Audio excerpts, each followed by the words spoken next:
I've just discovered primals, and I've learned that these things feed off of attention. They need cult followings to stay alive and grow stronger. So basically a Twitch streamer. Welcome back, Classy Crew, to my adventure through Final Fantasy XIV as I attempt to play this game as far as I can make it in the next few months. It's my first time playing. I'm now at level 30, and things are both picking up and slowing down. This game is starting to really show me what everyone means by the monotony of the game, but luckily there's a lot of other things I can do to keep myself busy, like fishing and mining, and I've also got myself a pink Goobboo named Petey, which is my new best friend. The social aspects and like the unintentional mundane things of this game is what I think really just speaks so much like charm to this game. But before we get into that, let's go over the lore. So last time I was investigating the Amalja and the kidnapping, which this was it actually paid off interestingly for the lore. So it turns out that they're all sacrificing these people to Ifrit, so the first primal that we've come across in the game. And then Ifrit imprints himself on these followers so that he can then grow stronger. And then I don't actually know what the primals' nature is or what they're trying to do. All I know is how they come into being, how they are controlled, and the cycle. So from what I've learned now, because I've finished Ifrit, I finished the Ramu quest line, and I'm actually at the point where I'm now trying to investigate Ralgar. I think that's how you pronounce it. So I'm understanding that the primals are these immortal forces across the world that basically when they are defeated, they go back to like baby form, and then slowly they try to get stronger, and oftentimes the cults help them by following them, giving them that attention, finding other followers for them to imprint, and that helps them grow stronger. Now, do they just want to grow stronger to destroy everything? Do they just want to grow stronger to be a Chad? I don't know. However, from a lore perspective, it's now, that's an interesting element to this world, and the fact that the Scions of the Seven Dawn are all about keeping a tab on all of the primals sounds like a pretty important thing to do. Now, another thing is when I defeated Ifrit, I got a crystal, and we went to this like space with a circle, and the crystal went in there, and there was another crystal from the first thing I got in the forest. Basically, it looks like when I collect 6 crystals, something's going to happen. The only thing I can think about at this stage is that this is going to break a seal, and there's only one thing I know that's sealed in this game, which is Bahamut, and it seems to be in the same digital world. So I'm like, that must not be the case, because there's no way we would want to unseal Bahamut unless the old daddy who died in the trailer is maybe sealed with Bahamut and they're trying to save him. Maybe there's a plot point there that I just thought of now, but otherwise, I'm not sure why we're collecting these crystals or what's going to happen when we get all 6.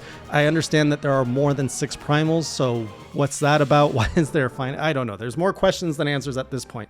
Once I finished Ifrit, I got to pick a company, so everybody's like, oh my goodness, this adventurer, he's so strong. He defeated Ifrit by himself. And so now it's all like, please join us, help us in Lominsa, no, help us in Gridania, which, by the way, I am sorry for those who watched the last journal.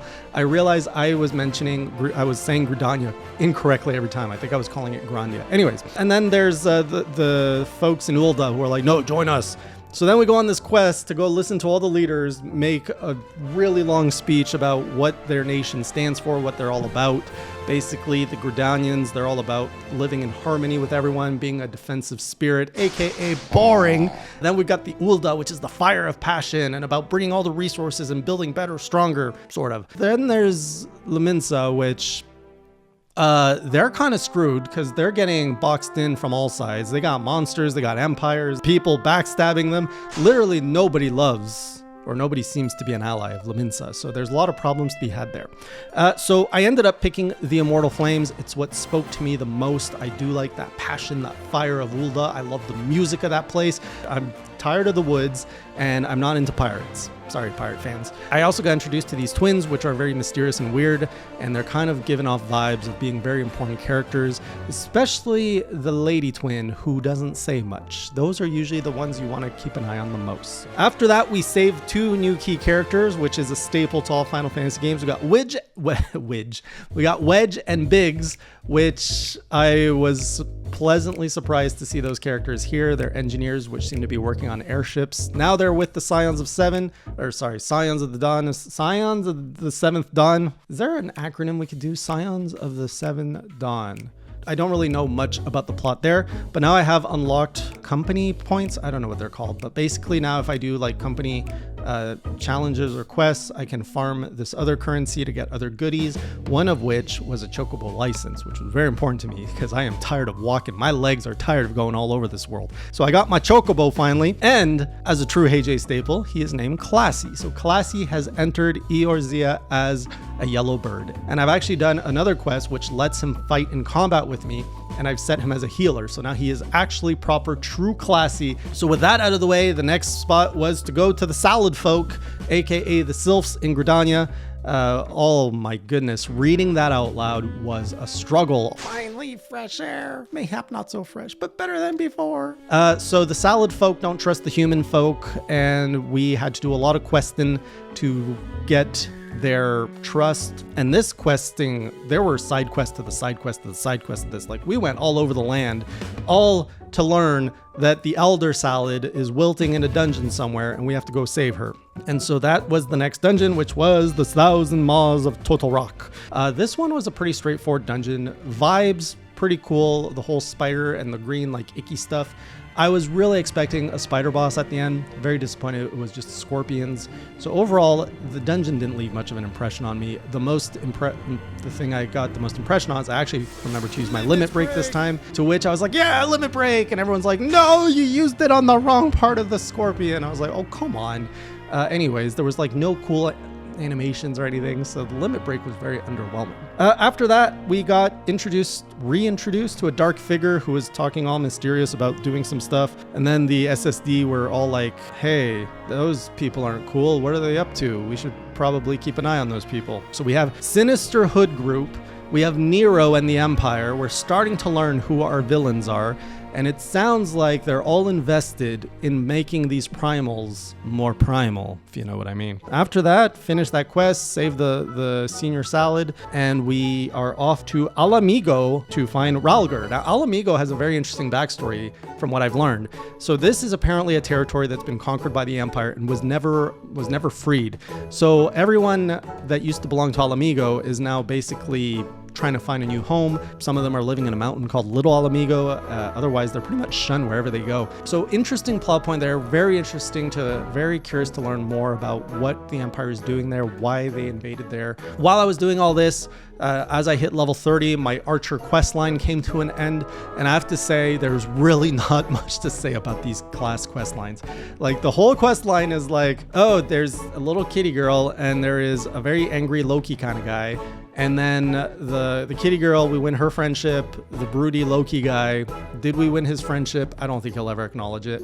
And we killed another kitty lady. I'm very disappointed in the class quest of the Archer. And now, lucky us, lucky me, I've now unlocked the Bard, which is probably the least impressive class. And I have to say, when I pick Archer, I knew it would evolve into a Bard. And I was like, I almost don't want to pick this, but no, let's go with it. Let's go. And I'm already not impressed with the Bard. I've played it for maybe a half hour, and I'm just not liking the story of the Bard. I'm not liking the thing that they have on the UI that's like music notes now. Just not feeling. So I'm gonna play it for maybe another week to really give it a solid try, but I'm probably going to switch pretty quick. So one thing I've started doing off stream, my son has started playing the game, and he chose Lancer. And so to help him and follow him along, I decided, I might as well, level up my Lancer. And that's been pretty fun to play. I'm at level 5 so far. But I definitely will probably go a more melee class if the Bard does not impress me in the next little while. We're going to switch to a melee class. So with all of that done, there's a few side quests to mention. Like I said, I dabbled in jobs for the first time. I did this all off stream, so F for the editor who has no footage to use. I've dabbled so far in mining, botany, which are basically the same thing, fishing, and cooking. And I have to say, I love the mini games. I had no idea that the jobs were like, you equip the weapon and you have a whole different set of skills, hotbar, everything. It's just a lot deeper than what I remember, for example, WoW offering for this sort of stuff. So the mining and botany is great. I love it that you just turn on your power, you go, and then you hit a tree, hit a rock, and you collect things. That's fun. Fishing was also fun. I mean, when is fishing ever not fun? One thing that surprised me is the cooking. I did not enjoy the cooking, so I cooked a little bit. I think I got up to level 10 in cooking, and I just don't like the mini game of cooking. I don't like the process of cooking. You're just basically buying ingredients or finding ingredients, putting in a pot, and then it's like, oh, you got another one. I think it's more useful in endgame, but for now, it's just, you know, at least with mining and botany and fishing, you're running around, you're trying to find things. It's a little bit more rewarding. So that's where I am with that. While Easter is just around the corner, there's an event quest going on right now where you can get a pink Gubu. And I mentioned how much I like just the name and the design of a Gubu. So to learn that I could have my own pink Gubu was amazing. She's very timid, but, you know, I became her best friend.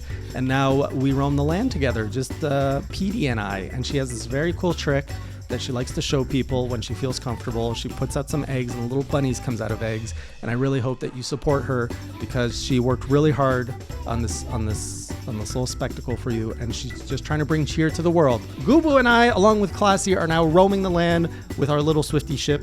There's one other thing I have to mention. We came across a very eccentric character named Jen Delane, the Aesthetician. And I have to say, I really loved how they introduced him.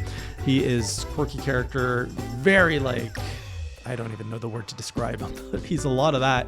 And now I can get haircuts at my ends. So I'm looking forward to changing my hairstyle sometime soon, just to, you know, change things up, keep it fresh, see what else looks good on this beautiful character of mine. So that's where we're at. Like I said, Al Amigo is the next stage. We'll see what Ralger's all about. Yeah, a lot of this questing is really heavy in the go here, go there without much reward. There's definitely a slow burn, as people call it, but I'm still invested. The more I dig, the more I'm finding some little nuggets of good stuff. So we're gonna keep digging.